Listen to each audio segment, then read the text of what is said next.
A trembling voice piercing the darkness. She was only trying to help, now she's gone. The words hang in the air, thick with shock. A single act meant to save a life, an act of generosity, compassion, hope, has become the beginning of a nightmare no parent could imagine. Tonight we follow the story of Laura Hayes, a devoted mother and nurse whose selfless offer to help someone in need led to her disappearance and the unraveling of a secret that will leave you questioning everything you thought was safe. Her family's world cracked open the moment she stepped forward to do what felt right.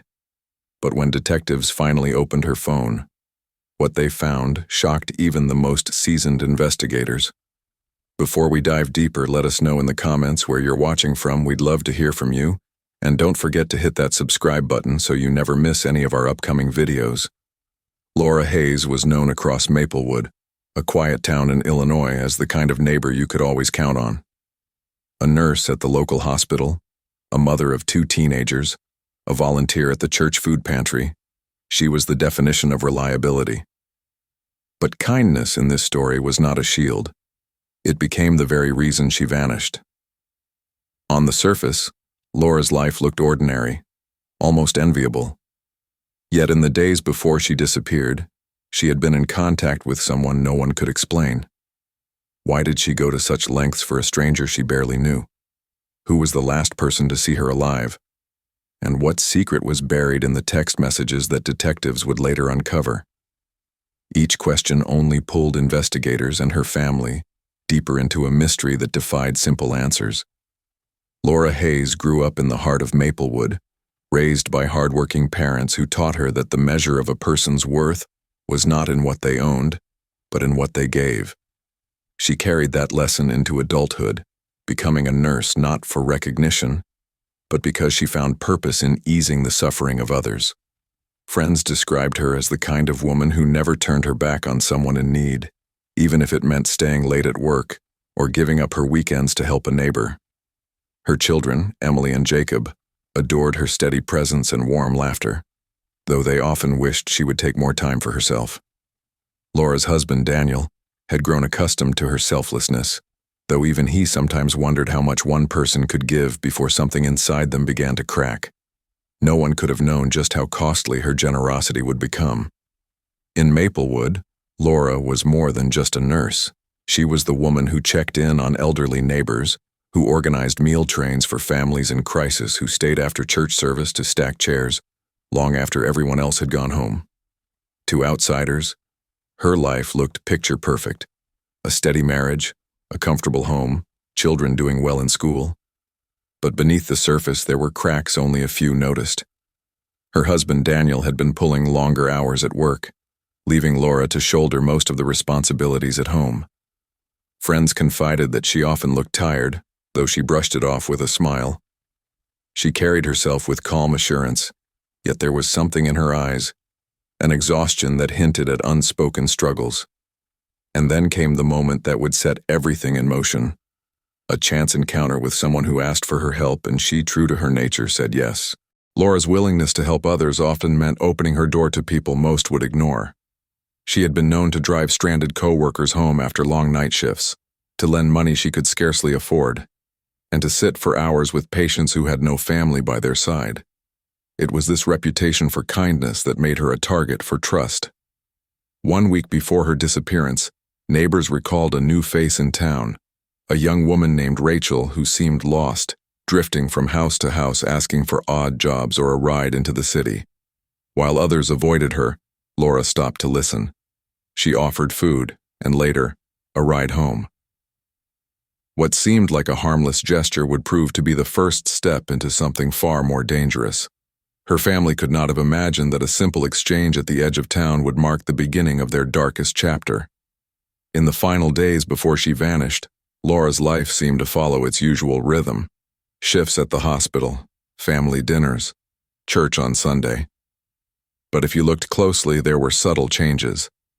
She began stepping outside to take calls she didn't explain, her tone low, guarded. Her children noticed her driving routes grew longer, her excuses thinner. Daniel admitted later that he assumed she was simply overextending herself again, pouring energy into another volunteer effort. But investigators would later learn those calls weren't about charity. They were messages to Rachel, the young woman she had taken under her wing. Laura had promised to help her find stability, even offering temporary shelter if things grew too hard. It was a choice born of compassion, but one that drew her into circumstances she could never have anticipated. Every kind gesture pulled her deeper, until the line between helping and endangering herself blurred beyond recognition. On the evening of May 14th, Laura finished a long shift at the hospital. She called home to say she would be late, her voice calm, reassuring, the way it always was when she didn't want her family to worry. But instead of heading straight back to Maplewood, she drove across town to meet Rachel. According to phone records, they exchanged several short calls in the hours leading up to her final journey. Witnesses later claimed they saw Laura's car idling near a gas station, Rachel in the passenger seat. No one thought much of it at the time. For Laura, it was simply another moment of compassion, another chance to help someone she believed had no one else. But in that moment, as her headlights cut across the empty road and the night closed in around her, she had no way of knowing it would be the last drive she ever made. By the time Laura's car left the glow of the gas station lights, the roads were nearly empty. Investigators later pieced together her route from traffic cameras, each grainy frame capturing her vehicle moving further away from the safety of town and closer to the quiet back roads leading out toward the river. At 9:47 p.m., she sent a brief text to her husband. "Be home soon, don't wait up." It would be the last message he ever received from her. What happened in the minutes after remains a point of painful speculation. Neighbors living near the river reported hearing what sounded like an argument, a woman's voice raised, then silence.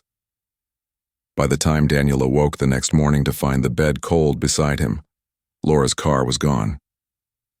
And when detectives finally traced her phone, what they uncovered inside shifted the entire case into territory no one expected. The call to police came just after noon the following day, when Daniel realized Laura had not shown up for her morning shift. For a woman as dependable as she was, the absence was not just unusual, it was unthinkable.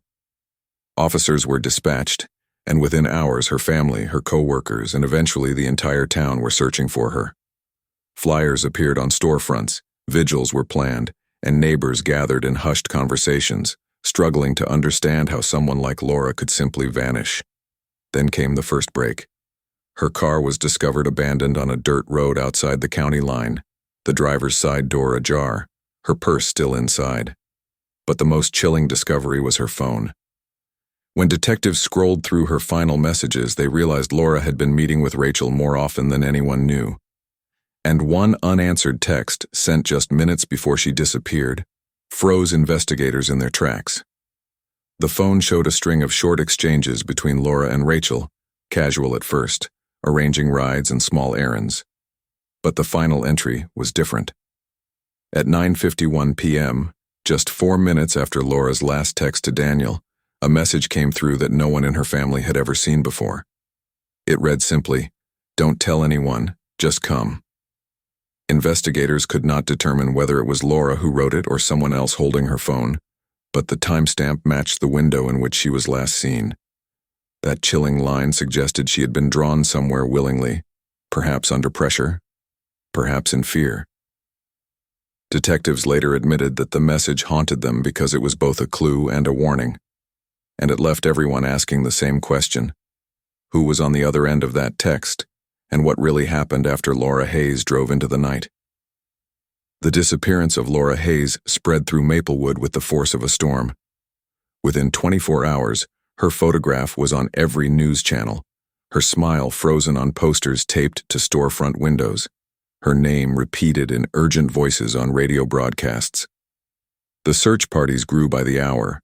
Friends, neighbors, even strangers combed the woods and riverbanks, calling her name, hoping for a sign she was still alive.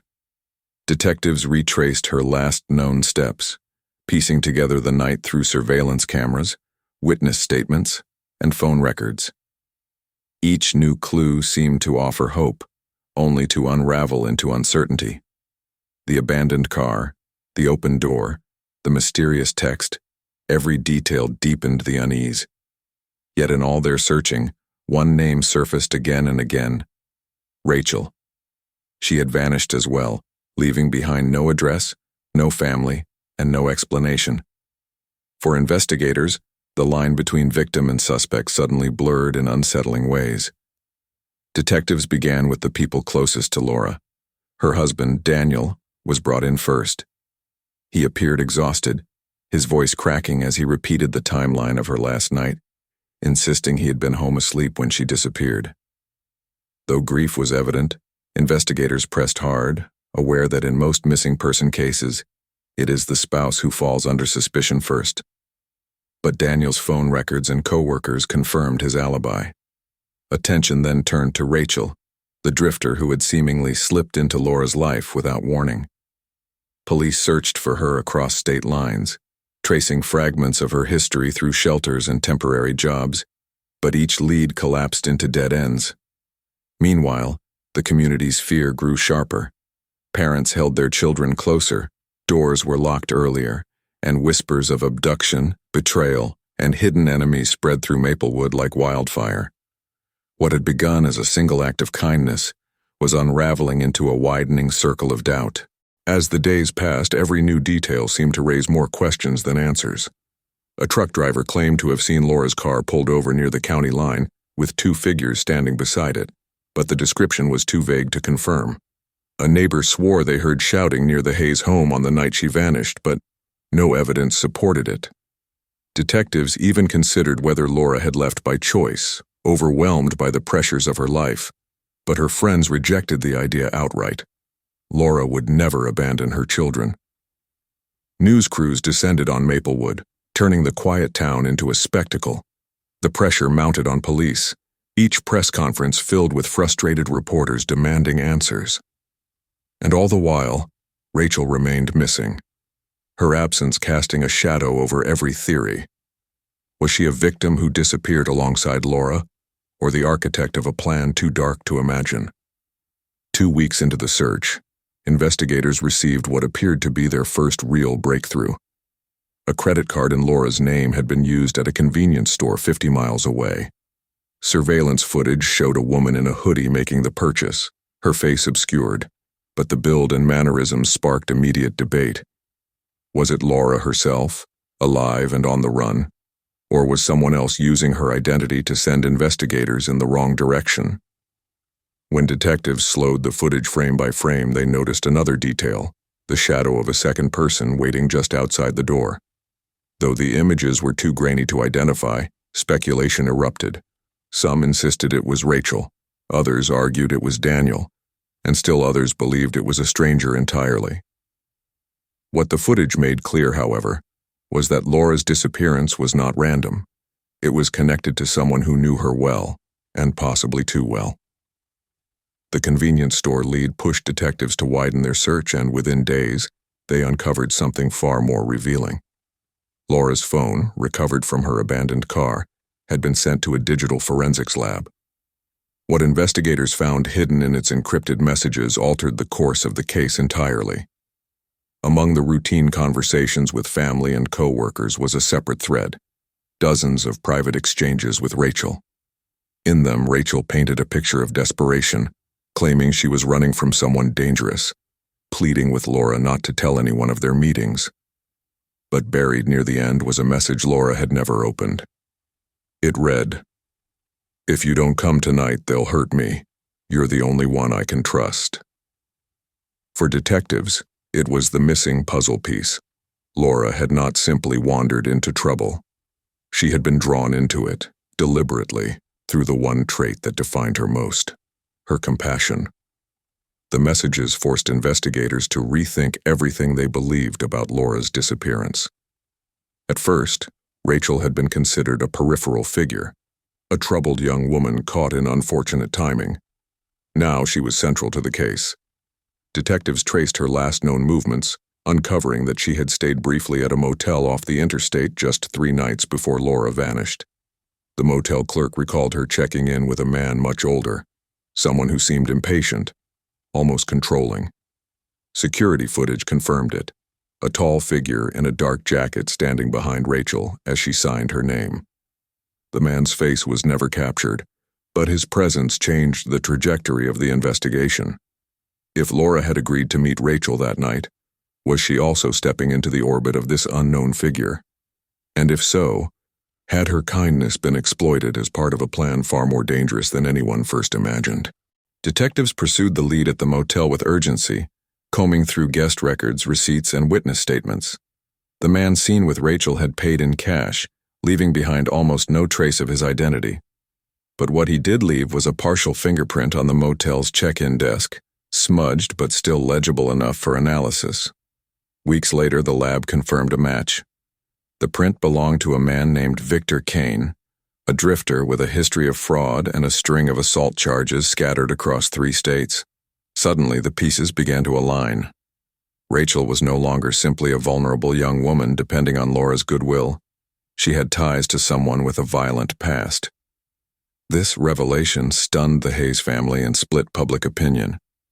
Was Rachel a pawn under Victor's control, or had she deliberately lured Laura into a trap, knowing exactly how it would end? The truth was closing in.